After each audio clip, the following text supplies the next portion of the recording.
buenos días a todos quienes nos acompañan en esta emisión del IAT en tu casa. Mi nombre es Jennifer Díaz López y te doy la bienvenida a este programa en el cual darás un repaso del módulo Figuras y Medidas para que refuerces todo lo aprendido durante cada una de las clases y realices tu autoevaluación. Te dejo con la compañía de la maestra Alejandra Ramos López, quien estará contigo en esta sesión. Adelante, maestra. Muchas gracias, Jennifer. Hola, ¿cómo estás? Permite que me quite el cubrebocas para que puedas escucharme mejor, pero primero voy a aplicarme un poco de antibacterial y a desinfectar el área.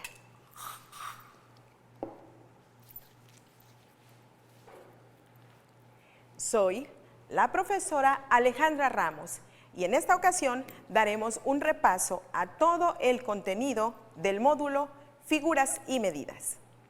Ahora que hemos finalizado este módulo, ¿cómo te sientes? ¿Consideras que además de matemáticas aprendiste otras cosas? Por ejemplo, del trabajo que realizan otras personas o el cuidado de tu economía. ¿Cómo te fue con las autoevaluaciones de cada unidad? Te invito a que nos acompañes en esta sesión en la que reforzaremos los aprendizajes de cada uno de los temas abordados en las sesiones anteriores. Iniciamos.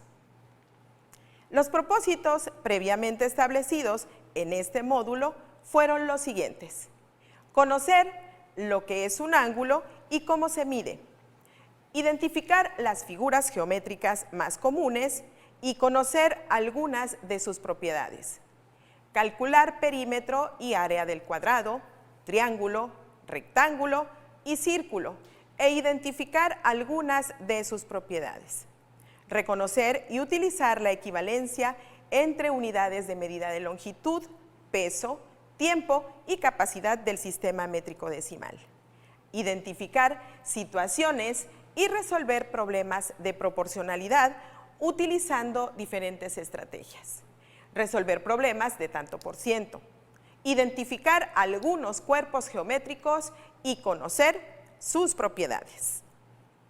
En la unidad 1 vimos que un ángulo es la abertura comprendida entre dos rectas trazadas desde un mismo punto llamado vértice. Dichas rectas se llaman lados del ángulo. Este se nombra con una letra minúscula, se representa con un segmento de circunferencia y se mide en grados. Para ello, utilizamos el transportador, que se coloca haciendo coincidir su centro con el vértice y el cero con uno de los lados del ángulo. El número que se localiza en la otra línea del ángulo es el que nos indica cuánto mide. Un ángulo de 90 grados se conoce como ángulo recto. Está formado por dos rectas que se cortan de forma perpendicular y así son identificadas como líneas perpendiculares. En cambio, las líneas que son equidistantes, o sea, que guardan la misma distancia entre sí, se llaman líneas paralelas. También vimos algunas de las propiedades geométricas de los cuadrados, rectángulos y triángulos, como el eje de simetría, que es la línea que divide una figura en dos partes iguales pero opuestas, dando la impresión de ser su reflejo en un espejo. Otra recta que podemos encontrar en los polígonos es la diagonal, que es la que une dos vértices no consecutivos de una figura plana limitada por más de 3 lados rectos. Veamos, por ejemplo, ¿cuántas diagonales tiene un hexágono? Vamos, de vértice a vértice no consecutivos. 3, 6, 8 y 9 diagonales en este hexágono regular. Algo que merece especial atención es el caso del rectángulo. A simple vista, podríamos decir que cuenta con 4 ejes de simetría, pero fíjate bien, porque al doblar un rectángulo en diagonal, las puntas no coinciden, por lo que no tienen simetría. Así que la línea que trazamos de vértice a vértice es solamente una diagonal y no un eje de simetría. Esto se debe a que el rectángulo tiene dos lados largos y dos cortos, y sus diagonales, aunque tienen la misma longitud, al cortar forman ángulos diferentes. El cuadrado, en cambio, es un polígono cuyos cuatro lados son iguales, así como sus ángulos y sus diagonales, que además son perpendiculares. En cuanto a los triángulos, si intentamos trazar una diagonal, nos damos cuenta de que es un polígono que no tiene diagonales. Cualquiera de sus tres lados puede considerarse como su base y su altura es la medida de la perpendicular que va desde la base o su prolongación al vértice opuesto. En la actividad número 5 vimos que un polígono es una figura plana limitada por tres o más líneas rectas. Figuras como el triángulo, cuadrado, rectángulo, rombo y trapecio forman parte de los polígonos. Además, estos reciben su nombre de acuerdo al número de lados que tengan, como un cuadrilátero, un hexágono o un octágono, por mencionar algunos. Si los lados y ángulos de un polígono tienen igual medida, se trata de un polígono regular. En ellos, algunas de sus diagonales son también un eje de simetría. El mejor ejemplo es el hexágono, tal y como puedes verlo en la ilustración. Otro caso que vale la pena recalcar es el triángulo. Si se trata de un triángulo equilátero, tiene tres ejes de simetría. Si no lo es, probablemente tenga uno o tal vez ni siquiera tenga eje de simetría. Esto depende de cuántos sean sus lados iguales. La simetría de una figura ocurre cuando existe una recta tal que al reflejar la figura en esa recta, la figura no cambia, es decir, lo que queda a la derecha de dicha recta es igual a lo que queda del lado izquierdo. Ya familiarizados con los polígonos, vimos cómo calcular su perímetro, o sea, lo que mide todo el contorno de la figura. No importa si es regular o no. Para ello, se suma la longitud de cada uno de sus lados. Claro, cuando se trata de un polígono regular, el perímetro se puede calcular multiplicando el número de lados por la medida de uno de ellos, a la cual identificamos como L. Por ejemplo, en el caso del triángulo equilátero, el perímetro es igual a 3L. Para el hexágono regular podemos decir que el perímetro es igual a 6L. Solo debes estar seguro de que realmente se trata de un polígono cuyos lados son iguales. Veamos el caso de un hexágono irregular. Solo dos de sus lados son iguales. De manera que aquí el perímetro es igual a 5 más 6 más 1.8 más 3 más 3 más 1.5. Así, tenemos un resultado de 20.3 metros. Además del perímetro, en algunas ocasiones tendremos la necesidad de medir toda una superficie. Si esta es cuadrada, lo hacemos multiplicando la medida de cualquiera de sus lados por sí mismo. Esto también puede expresarse como A igual a L al cuadrado. Si se trata de un área rectangular, el área se calcula multiplicando la medida de su altura, que identificamos como H, por la medida de largo, que es la base, lo cual se representa con la siguiente fórmula.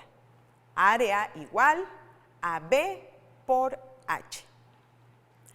Al calcular un área, debemos considerar las unidades, que pasan de ser lineales a cuadradas.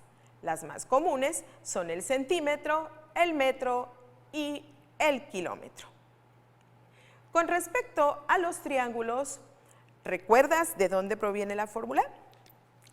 Claro, la obtuvimos de la fórmula para calcular el área del rectángulo, porque en un triángulo, además de unidades cuadradas enteras, hay partes de unidad que no podríamos contar con exactitud. Así que, usando uno de sus lados como eje de simetría, obtenemos un rectángulo del que podemos calcular su área. Y dividiéndola entre 2, tenemos la del triángulo, la cual queda definida como base por altura sobre 2. En la unidad 2 vimos que una forma fácil de ubicar un lugar en un mapa, plano o croquis es usando una escala alfanumérica, es decir, una cuadrícula en donde cada renglón que forma las líneas horizontales se identifica con una letra y cada columna que forma las líneas verticales se identifica con un número. Para localizar un punto cualquiera, se observa el número y la letra que se cruzan en el lugar que necesitamos identificar. La rosa de los vientos también es un elemento útil para saber qué dirección tomar si necesitamos llegar a un lugar, pues nos indica los puntos cardinales: norte, sur, este y oeste. De esta manera, se desarrolló el plano cartesiano, que consiste en dos rectas numéricas dibujadas perpendicularmente. El punto en donde se cruzan se llama origen y se identifica por un 0. Las rectas perpendiculares se llaman ejes coordenados. La recta horizontal es el eje de las X, en tanto que la vertical es el eje de las Y. Cada punto del plano cartesiano se llama par ordenado XY, en el que siempre se menciona primero el punto en X y después el punto en Y. En la actividad 12 trabajamos las gráficas, las cuales son una herramienta que ayuda a percibir más rápidamente los datos numéricos, compararlos, identificar el de mayor o menor valor y los que son iguales. También nos permite predecir el comportamiento de una situación considerando la tendencia de los datos y por ello incluso nos facilita la comprensión de un texto. Otro tema que vimos fue la proporcionalidad directa. Esto es, cuando manejamos valores que se relacionan entre sí, de modo que cuando uno aumenta o disminuye, el otro también. Es importante recalcar que una razón es la comparación de dos cantidades y se representa como una fracción, o bien se utilizan los dos puntos en medio de los valores que se relacionan. Y una proporción es la igualdad entre dos razones. Por ejemplo, una relación de 2 a 5 es proporcional a una relación de 14 a 35. En una proporción, las cantidades se nombran extremos y medios. Y en ella, el producto de los extremos es igual al producto de los medios. Cuando en una situación de proporcionalidad buscamos algún valor desconocido X, multiplicamos los medios y dividimos entre el extremo conocido. O bien, multiplicamos los extremos y dividimos entre el medio conocido según sea el caso. A este procedimiento se le conoce como regla de 3 y es una herramienta muy útil para resolver problemas de proporcionalidad directa. Otra estrategia es utilizar el número que relaciona ambos valores entre sí. A este número se le llama factor interno. Esto es posible porque los factores internos son iguales, como en el ejemplo, donde si las botellas aumentan al triple, los vasos también. El factor interno cambia a 3 y la relación entre ambas se mantiene. Por otra parte, en dos conjuntos de cantidades que son proporcionales, el número que multiplica a cualquiera de estas, dando como resultado las cantidades correspondientes al otro conjunto, se le conoce como factor constante de proporcionalidad o factor externo constante. De esta manera, podemos encontrar cualquiera de las cantidades de un conjunto que nos haga falta. En la actividad 16, utilizamos la regla de 3 para resolver problemas de tanto por ciento. El símbolo 0 diagonal 0 significa tantos por cada 100 y también puede representarse a manera de fracción. Con todo lo que ya hemos visto, ahora podemos elaborar una gráfica circular. Para ello, primero se calcula el tanto por ciento que corresponde a cada sector de la gráfica. Después, aplicando la regla de 3, calculamos cuántos grados del círculo corresponden a cada porcentaje, considerando que el círculo completo es el 100% y mide 360 grados. Por último, se traza el círculo y se van midiendo sobre él cada uno de los sectores de acuerdo a los grados. Además, se distingue cada uno con colores diferentes. En la tercera unidad, trabajamos problemas que involucran el uso de unidades de longitud, peso, tiempo y capacidad. En el sistema métrico decimal, la unidad fundamental es el metro y se define como la unidad de longitud a partir de la cual se establecen otras unidades más grandes llamadas múltiplos y más pequeñas denominadas submúltiplos, entre las cuales hay 10 unidades de diferencia, por lo que para convertir una cantidad a unidad inmediata inferior se multiplica por 10 y para convertirla a inmediata superior se divide entre 10. Otra forma de hacerlo es aplicando la regla de 3.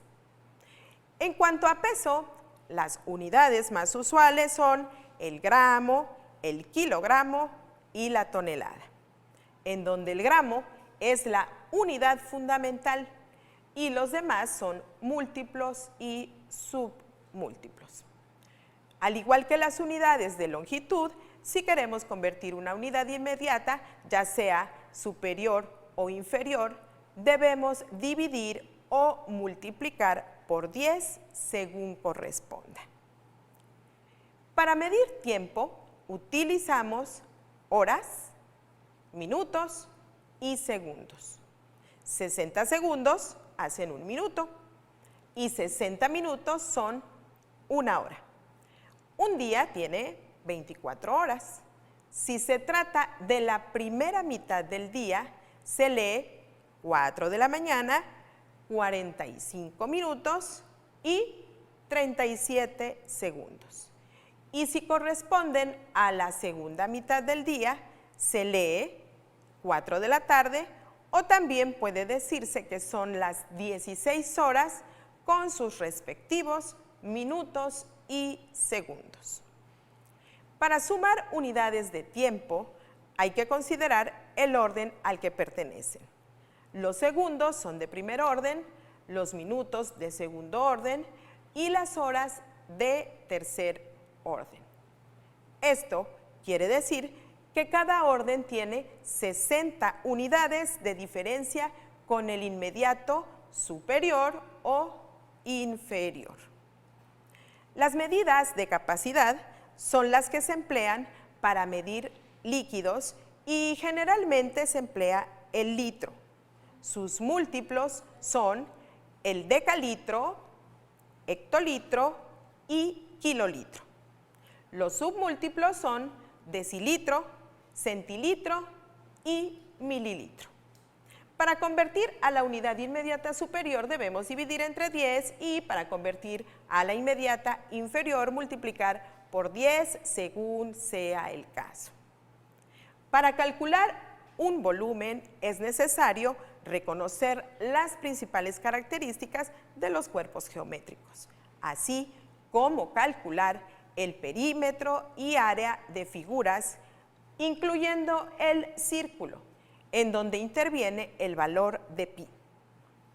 Pi es un número constante cuyo valor aproximado es de 3.14 y es el número de veces que cabe el diámetro en el perímetro. Se representa con la letra P del alfabeto griego. No importa si es un círculo pequeño o muy grande, la medida de su diámetro siempre cabe 3.14 veces en lo que mide su perímetro. Por ello, el perímetro del círculo se calcula multiplicando pi por diámetro. En cuanto al área de una circunferencia, podemos calcularla contando las unidades cuadradas que caben en él. Pero ¿cómo haremos para sumar los pedacitos que quedan en el borde debido a la misma forma del círculo? Pues sumamos pedacitos de unidades cuadradas para completar una unidad y obtener un resultado aproximado. Por esto, mientras más pequeña sea la unidad cuadrada, el cálculo del área es más preciso. Por otra parte, también vimos que además de las figuras geométricas que son planas, existen los cuerpos geométricos que se caracterizan por tener 3 dimensiones: alto, largo y ancho.